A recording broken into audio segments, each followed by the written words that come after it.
From dog tags to ownership, heroes take the lead. Stories of veterans building dreams with passion, pride, and speed. From service to success, we're here to inspire the quest. Dog tags to ownership, we're the best. Take the prize. From the battlefield to the boardroom, this is Dog Tags to Ownership, the podcast where veterans share their journeys from serving our nation to leading in business. Hear inspiring stories of grit, growth, and the entrepreneurial spirit that drives those who've served to succeed. Tune in and take the first step toward your own mission in entrepreneurship. Military One Percenters, welcome to Dog Tags to Ownership, where once a week we interview veterans who charted a path towards entrepreneurship. Here, our goals are to share resources, advice, and success stories about starting a business, discuss strategies for building financial independence and creating your own path, and most importantly, build a community to support each other through the challenges of transitioning from service life to civilian ownership.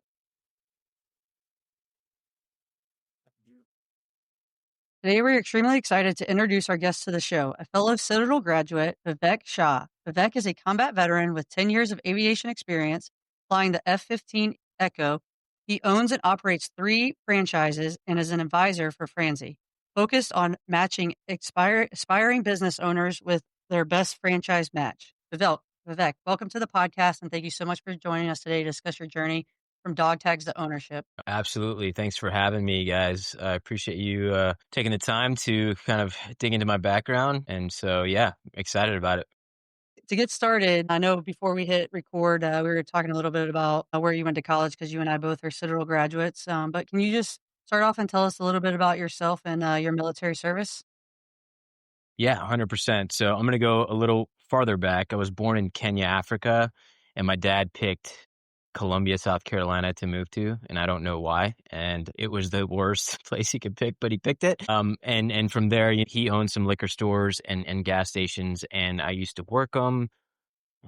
Saw how he ran business, but I think he thought that I was very, not disciplined at all. So I was like, Dad, since you're going to be helping with college, send me where you want to go. And so he picked the Citadel. And so from there, it was like a shocking start from there, but fell in love with it. And, after the first year, you know how it is. I was like, this is not for me. But then the second, third, and fourth year, I was like, I could do this. This is a cool, organized lifestyle, and I feel good about it. So, unfortunately, I didn't go straight into the military service right after the Citadel. Citadel has a great business network, as you know, and so I kind of followed that path, just networking a lot. And I got a great job, Cintas Corporation, for an 18-month management trainee program. Did the 18 months, and on 18 months and day 1, I resigned because I knew I was sitting behind a desk and looking at an Excel. I was like, no way, I'm not ready for this. Like, I have way too much energy. And so I put in my papers and went to the Air Force recruiter. And from there, took the tests that we need to take and said, hey, you have a chance to become an aviator. Do you want it? I was like, yeah, why not? Let's do it. My mom was a little upset. My dad was like, do you, man? And so from there, I went to OCS, learned a lot about the military side of things. And then from there, it was just game on. So as I mentioned, I got my wings. So I got navigator wings. They weren't pilot wings. And so navigator was either you're going to go to like electronic warfare or navigation or something like that. And I wasn't too thrilled about that, but I did hear that you could be in the backseat of a Strike Eagle. And so I worked my butt off in flight school to become the top 5 graduate from there. And at that point, it's rack and stack them on your list of what you want. And I put the Strike Eagle as number 1, and I ended up getting the Strike Eagle. And from there, off we go to B course, which is a 9-month program, 9 to 12 months to train in the Strike Eagle. Mind you, during that time, like right when I left Cintas to go to the military side of things, I just met my girlfriend. And I gave her, and now wife, I gave her the choice, like, hey, look, I'm making this decision. You could stick with me or not, but I got to do it. And thankfully, she did stick with me. And now I have 3 kids and a beautiful wife and a beautiful home in Charlotte. What made you decide to transition out of the military? You did 10 years in the military. What was your reasoning, thought process of why you wanted to get out and then transition to what you're doing now? Yeah. So that girlfriend that I met and wife now was a physician at MUSC in Charleston. And so we came to the fork in the road where it's either my career or her career. And obviously she was the breadwinner, but we also wanted kids. And I was TDY 6 months out of the year, red flags in Vegas, deployments, this and that. It was unsustainable for my wife to be raising the kids. And two, I wanted to be a father as well. And I had other aspirations too. I saw dad working at a McDonald's right when he got here to building 3 liquor stores and owning a gas station. And I was like, it's my blood. I still have those aspirations. While I was in the military, I started buying up rental properties without even looking at it. So on deployment, I read a book and I was like, I got to buy a house. So I used that deployment money to just put a down payment on a house. And, that was 2017. And I still have yet to see those houses, but they're passive income. And so, the transition was for me because nobody in my family ever in a fighter jet or in the military. I loved it. The adrenaline, the pump. I knew that if I carried on in the military, that I'm going to be this guy that just lives on his rank and open himself up to the world, and just letting my family down. At that point, I had to make that decision. Reserves, which I'm so thankful for, but I get to do a little bit, but get to be a father at home. And as we move on in this conversation, I'll tell you guys about I actually get to be home and earn money while I'm doing it. So it's great. So the transition to the reserves, was that because you just you were still compelled to serve, or are you able to fly still, or what does that look like? Yeah. So I was able to fly until a couple of years ago. I got diagnosed with turf collapse. Went from 150 pounds to 120 in like 6 days, and they pulled my wings. And so now I get to teach weapons and tactics. So teaching the kids on the ground how not to, to kill themselves, and how to mitigate threats that are around them. So in a way, part of me, I still get to serve, still get to do the thing, and pass on my learnings from my career. But then there's so many benefits, right? There's so many benefits that you will get. What advice would you share or lessons learned from your transition process out of the military and into civilian life? Is there anything you'd tell our listeners? Don't just go with what the military is telling you afterlife is. So, DAPS and all that kind of stuff. They'll ship these tidbits of go to the VA and get your stability and do this and do that. There's so many things that they leave out that the most important thing is to go find people that have just retired and are doing what you want to do in a way. Get on a call with them, sit down for an hour, because promise you all they want to do is help. And that's what I do now. Like my guy that are, now that's what I'm doing. I sit down with them, talk to them, like, no, there's different things, the VRNE, the GI Bill transfer, all that kind of stuff. Nobody talks about that. I hate it. I hate that. I wish I had time to write an article or book or something. And I'm sure a bunch of vets do, right? Do that. It's just so complicated and so much that you just got to get a little bit of, hey, I'm in the VA process now. Who do I go to? Hey, in an MBA school process, like how do I use my GI Bill? How do I even get the yellow ribbon? All those things that nobody talks about. So networking is number one. Like, it's who you know. That's, I think, in the military as well. It's who you know. Your commander, all your aviation bros, they're gonna help you out when it's mission time. And after, there's gonna be people there to help you. So networking is key. Talking to people. I love that advice. I totally agree. And that's part of the reason we have the podcast, is to hopefully put some of that information all together for folks, because it is all over the place. But, as you were talking, I was drawn to, you're talking about your dad coming over from Kenya and setting up liquor stores and gas stations. And then you in the military, when you were deployed, bought your first passive income house, rental property, and just that entrepreneurial spirit that I think is inside of you and what you have. And can you just talk about, as you got out and how you kind of tapped into that entrepreneurial spirit and where you are today and what you have? Yeah, 100%. So I honestly did not know what I was doing or wanted to do. I knew that I had the entrepreneurial bug, but I was too scared to do anything, as everyone is. Like, what path do I take?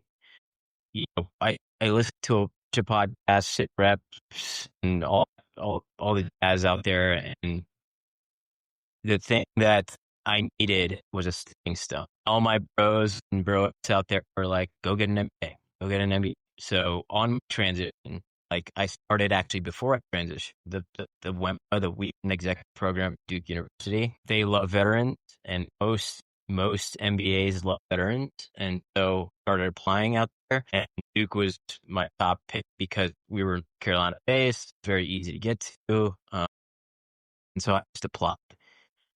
And they waived my, GMAT. I was a dummy, and me with my essays, and from there, I knew that if I was able to get to the entrepreneurial side, this was it. I need to use this vehicle to get me where I needed to go. Still didn't know where I wanted to go. Owning a business, working for a startup, or working for a corporate bank, or something like that. I still didn't know at that time. But I knew that this was a step I needed to take to keep the ball moving forward, instead of me just sitting at home saying, all right, what do I want to do? Apply for jobs. I just don't know yet. I don't know yet. And as soon as I got there, the number one thing that I said before was networking. So I started talking to other vets. I started talking to people in the corporate world. And it started like molding my brain into like, okay, there's like a couple different paths I can take. I can go be an investment banker or consultant. I can go work for startups and learn how to build a business, or I can just jump in right now and build my own. And I knew that I was a little scared and a little, not that knowledgeable in the start, buying my own business or starting my own business. So I went straight into working for startups. And you see, working for startups, they're building things from the ground up, and you're a sponge, right? You're working for them, but you're a sponge on what an investment is, what raising capital is, what needs to happen on the operational side versus the marketing side versus the sales side. And you see all that kind of coming together in a company. And so I worked for 2 startups, and actually the owner of Franzy, Alex Smearsnack, was the owner of 2U Laundry as well at the time I was transitioning out. And so he didn't make Franzy at that time, but I started working for him as a vendor relations manager. That was me just going out there, getting vendors and cutting deals with them. Had no experience in sales or anything like that. I was a chatty Cathy. And then after a year, I left 2U Laundry to look into starting my own business. Now I knew that it's another bear to just start a business on my own. And so I started looking at franchising. And franchising is a built playbook already, a proven concept, but it's your business. They're just giving you the playbook. Go do this. It's proven. Just do it right. Do it their way. And so I kind of caught on to that. And so I called this is the worst way to do it, but I called a franchise broker, went through, 100 calls with them trying to figure out what business is out there. And it took way too long. It took about 8 to 10 months to figure out what business to buy. And at that point, I left my job at 2U Laundry. So I was kind of a little scared. I was broke. So I started working for a defense contractor one week out of the month, out in Kinston, by 8 hours and whatever against the military to train them.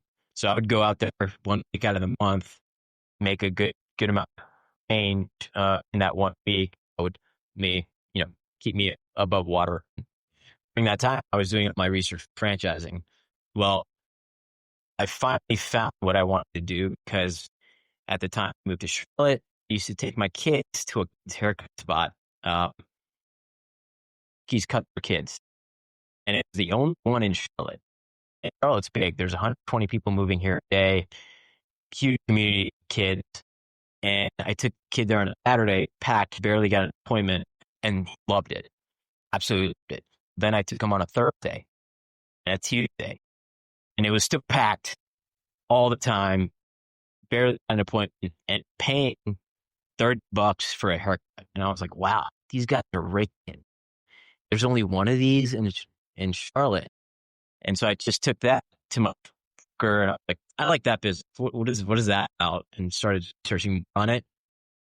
And I partnered up with a couple MBA graduate with me, lived in Charlotte, and you guys want to do this? Instead of buying one, we bought three. They angled the carrot in front of me. The franchisor did. They were like, buy two, get one. Whatever savings I had, and they had to put it in, and we just started building. We're taking off now. So built my first one, my second one, and my third one's building now. And it is amazing. It's a marketing game. Love the business. And you're managing these stylists and managers, and it's an amazing concept to me because it's so simple as a haircut, but so complicated because there's so many things that go into it that I didn't know. And, obviously you learn from your failures and stuff like that. So slowly building on top of that. And so this is where I'm at now. I'm own 3 Sharkey's cuts for kids, but I want to put in a little plug for what I did in that time as well. So working for that defense contractor for a month, building these franchises, I knew I needed to get a little bit more income because I still needed to work while these franchises were building. And so someone was looking for a co-founder at an app called Trauma Brace. And this caught my eye big time. It's an app for PTSD and trauma, basically taking the gold standard of therapy and putting it in an app. And what got me was this girl who was ex-Google, ex-Bain. She was part of a terrorist attack in Nairobi, and she built this with her bare hands, and her husband, software developer. Well, she needed help to get this thing off the ground. She's all software development, but she didn't have a mouthpiece to it. And someone who's been in the military, who's seen PTSD, who's, I've had guys that I've lost to it. So I was very passionate about it. And so she brought me on as a co-founder, and now I am still the co-founder of this app. And now we're getting it into the VA, even though there's so much red tape. We're getting it into the military. We're going to police departments and in fire departments, et cetera. And the problem we're trying to solve with that is there's so many people that are waiting 6 months to see a therapist or paying $5,000 out of their pocket when insurance doesn't cover it. I want to fight that till the end. So I'm trying to put this in an app. Here's $20 for the rest of your life. Have the app or subscription model. We got it beta tested at Duke University. And now Duke University as a whole uses it for their students, faculty, and staff, which is great, right? There's so much sexual assault that's going on in schools, which, I'm scared for with my own daughter. So I'm very passionate about it. And so we're running with that as well. Yeah, that's awesome. And I just, want to applaud you for jumping on that business adventure with her and being a co-founder. Because like you said, there's so many people out there that have mental health issues, and need that outlet or somebody to talk to. And there are some different programs out there, but again, it goes back to what we talked about just with this podcast and all the things that are out there for people who are transitioning, and it's all over the place, right? Bringing that together to help those folks. That's just amazing work. And we'll definitely link it to our website as well, so that people can go and find it and put it in the show notes for this episode. And then I know also you said you went through a broker to help you find your franchise, but now you also are a franchise advisor for Franzy. Can you talk about that a little bit and how you got into doing that? Yeah, absolutely. Yeah, as I mentioned, Alex Smearsniak was the founder of 2U Laundry. Well, he still has that, but he transitioned to founding Franzy, and Franzy is basically the Zillow of franchising. So it took me 10 months to find a franchise, and it was the worst process. My broker basically said bye after I said, "Oh, can I just chat with this brand?" And then that broker got paid 60% of the commission, right? So 60% of the franchise fee I paid.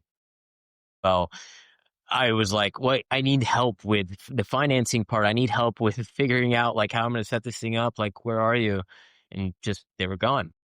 So Franzy, what we're doing at Franzy, and what I do as a franchise advisor is we use AI to help us align you with the franchise that's going to best fit your lifestyle, your interests, your passions. And we present these brands to you. But then once you start talking to the brands, we're right there beside you, holding your hand through the entire process. So I'm going to have a debrief call with you every time you have a call with a brand, about the introductory call, the economics call, the technical calls. and I kind of guide you and answer your concerns, listen to your concerns, and kind of help you navigate through that path until you're actually ready to sign into a franchise. And it's awesome because you can go from doing this for 8 to 10 months to finishing up in 2 months and being at a signing table, closing on a franchise. Also, you have someone looking after you, looking out for red flags, looking out for, looking around the corner where you can't see. Since I've been through that process, I know what to look for and what not to look for, what to watch out for. And I'm so grateful that I'm able to help other vets through this process and others who are wanting to get into franchise. So it's a great platform. Again, the Zillow of franchising is here. It's the only one out there and I hope that any one of your listeners, if you're interested, come chat with me and I will take you through it. Yeah, I think a lot of the listeners, military listeners, can probably relate, but sometimes the most impactful learning experiences we have in the military are the ones that don't go so well, or the leaders that we don't want to be like. And for you, you went through the process searching for that franchise on your own, and now you're essentially able to guide someone throughout that. And I know that was something you recommended as far as a transition step out of the military. Hey, talk to someone who's done it, who's probably done it recently and can give advice. And you're essentially doing that for Franzy. So how long has Franzy been around? How long has it been in operation? Franzy launched February 1st. Yeah, it was earlier this year. Okay.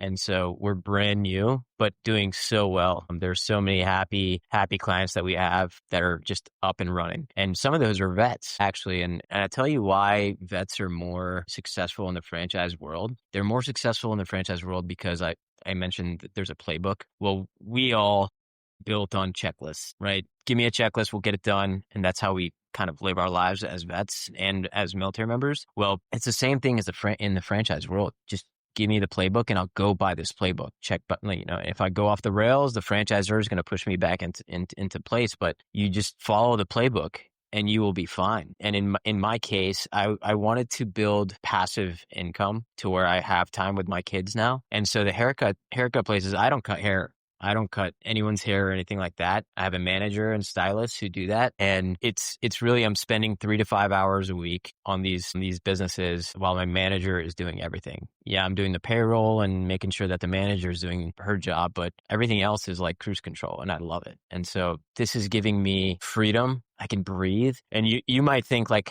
dude, how did you do all this? Like, how did you get into the franchising and work for the defense contractor and do trauma brace and all that? It was a grind. There's no easy path. I'll tell you that right now. There is no easy path. At some point, like I was so stressed out, family is here to support me, but I had to make a decision. Like if I can stand these businesses up, then I'm free. Then I will be free. And I'm almost to that point where I'm sitting at home right now on my porch and I'm having a good time and I could see the light at the end of the tunnel. And that's what I'm aiming for and shooting for. And now I'm working on a new project where I might transition out of Franzy. I don't know yet, but me and 2 other vets are now looking to buy other businesses where the owner sits in place for a number of years and runs it.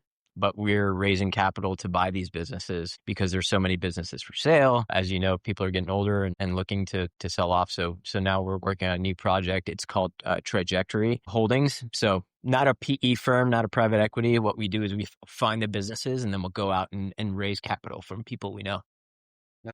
And I find that fascinating. So, I think you might know Patrick Flood, the founder, CEO of Owners in Honor. He came on the podcast and we partner with them a lot. And, the big thing that they talk about, and we brought in a few other people, talk about entrepreneurship through acquisition and doing that in the silver tsunami with the baby boomers going out. And actually the episode that just dropped, we talk about that a little bit in our recap as well.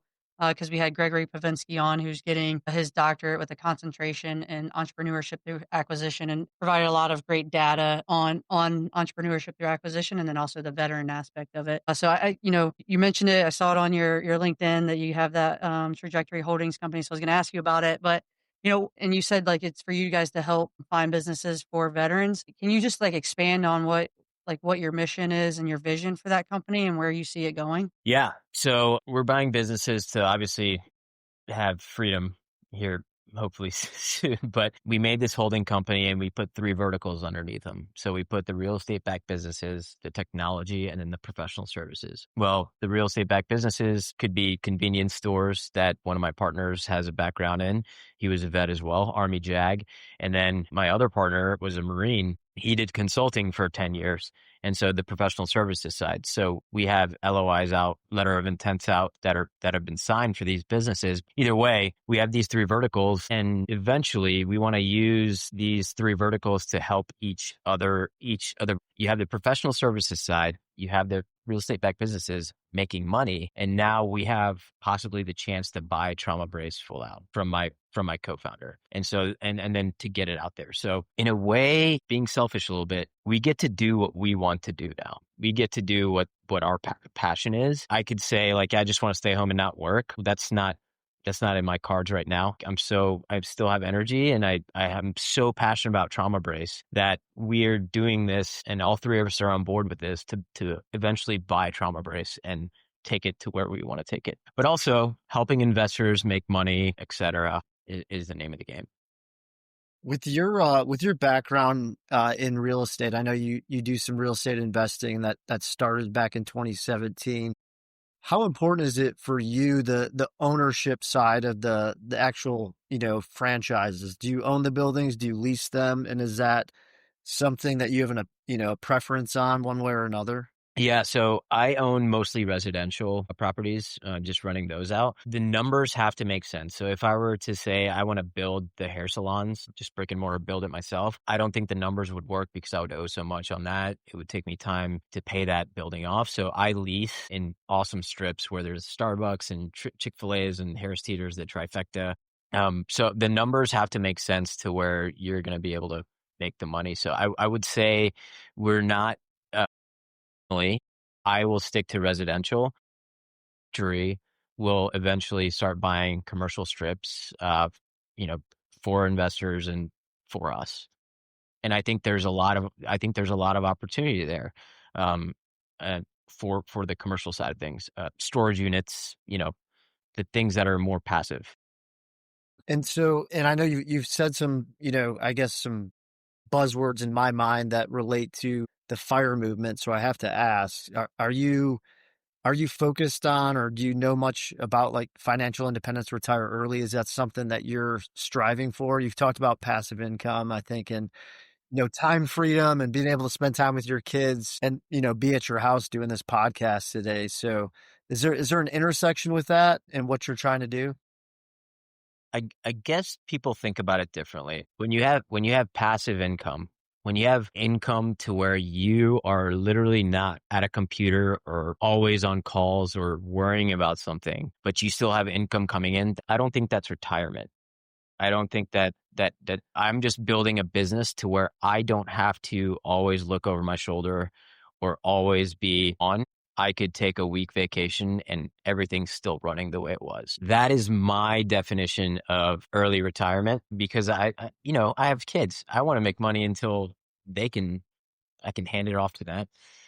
Maybe I'm just not built for retirement, just not doing anything at all. But what I want to do, my retirement, is building everything to where it's as passive as possible. And that is 10 hours max a week. I think your definition of it is more in line with the folks that are trying to do that, right? Like it is more about time freedom and doing things or pursuing other passions, other projects, and having the financial safety net to do those things, right? And it's not about drinking pina coladas on a beach, 12 hours a day.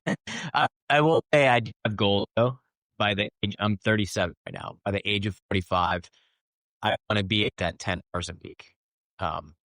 And right now I'm, 50 hours a week, and all these different things. But it's fun because I'm not grinding on one thing. I have this tunnel vision. I have a bigger picture of like, okay, I need to concentrate on this a little bit.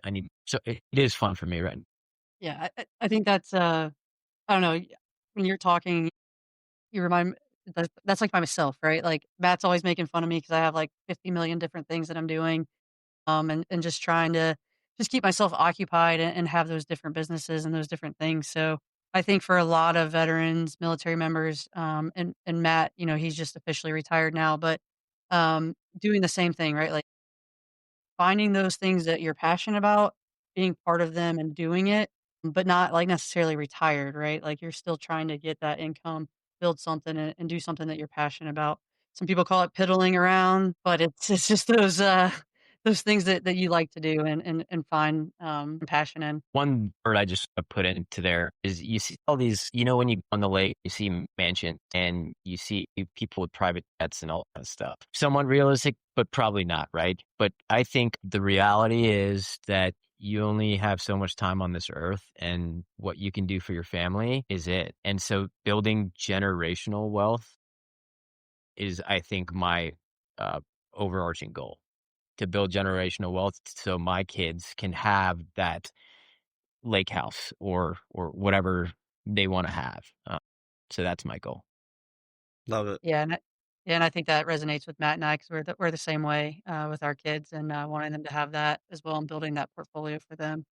But Vivek, before we get, to our final 2 questions of the episode, is it was there anything that we did not ask you today, that you would like to share or discuss? No, I think I've discussed everything. I really want to push to the veterans out there. Sorry, there is something. I really want to push out to the veterans that if you're looking to buy a business or open a business, really look into franchising. There are a lot of opportunities where our backgrounds in operations do wonders out there. We can crush it 3 or 4 times what people are doing right now. Veterans are just made this way. We're just molded that way. And there's so many different concepts out there. So just whatever city you're in, just look at it in an overarching picture and say, what would go good here? Maybe a turf company in Austin or a snow plowing company in Utah or something like that. You just think big picture, and there are things out there that you can do that will make you flourish. Yeah, and I think to go on your point there, we just recently had a guest, for bonus content, and his stat on the franchise was 1 in 6 franchise owners are veterans. So back to what you're saying is, it isn't like it's a great playbook for us as you're transitioning out and you wanna get into entrepreneurship, great way to start because of the SOP type playbook for people to have, so appreciate you plugging that. Alright, Matt, turn it over to you.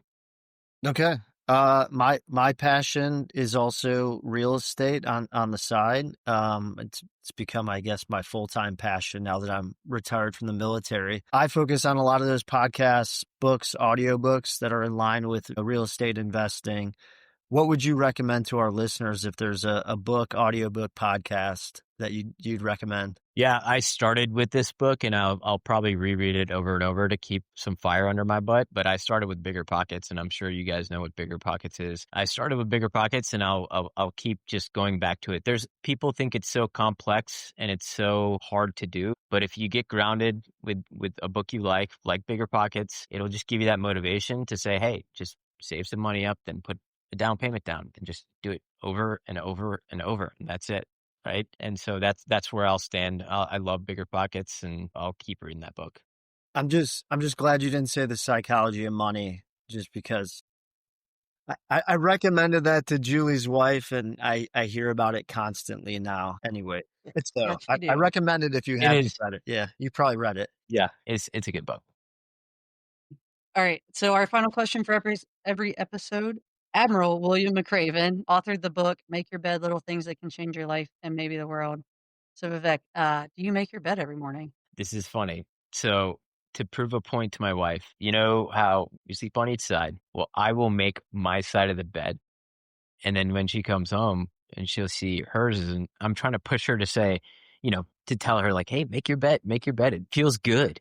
Look, I'm going to roll it back now, and I'm going to get in my cozy side, and yours is just meh. So I will make my side of the bed every single morning just to push her a little bit. But, sometimes I'll be nice and put hers up too. But yeah, So I guess a bonus question to that, was making your bed instilled into you from the Citadel, or did you do it before you went to the Citadel? it was instilled to me with my dad. Even though my dad was not a military man, the guy is just super organized and very, nitpicky about things. And so he would make me make my bed every single morning. And so when I got to the Dell, I was like, wow, this is easy, except like those corners that you have to make. I'm like, all right, fine. Let me spend an extra 15 minutes on this. It was instilled from childhood for sure. Can I ask a bonus question? Do you get to talk shop with your dad now that you're both entrepreneurs? Do you get to talk shop, best practices? We do get to talk shop, but sometimes it's like, he's old school, right? Liquor stores and gas stations back in the day. There's so many different other things that are going around in this world right now using AI and different tools and resources that sometimes I just got to come back down to have a conversation with him, just to have a conversation with him. Yeah. And just be a son instead of like saying, no, dad, that's not the way to do it. So sometimes it's hard to have a conversation, but I know that he has a little golf clap going on saying, good job, son. And I appreciate that from him because I learned it all from him. And it all goes back to the networking. Small 2-minute story here. In the liquor stores and gas stations, people would come in, they buy a bottle of vodka or something like that, right? Well, those people wouldn't leave. They would buy the bottle of vodka, they'd bag it up, and then they would just move off to the side and keep talking to my dad. They would keep talking. They would stay there for an hour. Like they're out running errands and they just stayed in a liquor store for an hour talking to my dad. So my dad was so friendly and wanted to know everything about them. And so I think that's where I learned the networking part. Who cares about what's going on in your life? Just dig into someone else's life. See what's going on over there. And there's so many things you can learn. There's so many things that you can learn not to do, especially, right? And so you learn from those things. And so like tip to everyone, just have a conversation. That's it. So good. Vivek, it was incredible having the opportunity to speak with you today. You are a man of many talents, and I think our listeners will really benefit from listening to some of the sage advice that you gave out today. And I think if they are interested in a franchise opportunity, they'll definitely check out Franzy and maybe reach out to you. Absolutely. Thank you, guys. Julie, Matt, thank you for me. I really appreciate you guys. So humble, and I love listening to you guys. Keep it going. Military One Percenters, whether you're brainstorming your first business idea, already running a company, or just curious about where to start, DogTags to Ownership is the place for you. Please hit that subscribe button to receive all new episodes. Also, if you know someone who has turned their dog tags into ownership, drop us a DM on social media or tag someone. We are always looking for new guests to bring onto the podcast. And as always, Military One Percenters, thank you for your service. Let's continue this journey and working together to write our next chapter. Until next week, keep pushing to turn those dog tags into ownership. From dog tags to ownership, heroes take the lead. Stories of veterans building dreams with passion, drive, and speed. From service to success, we're here to inspire the quest. Dog tags to ownership, we're the best. Take the prize.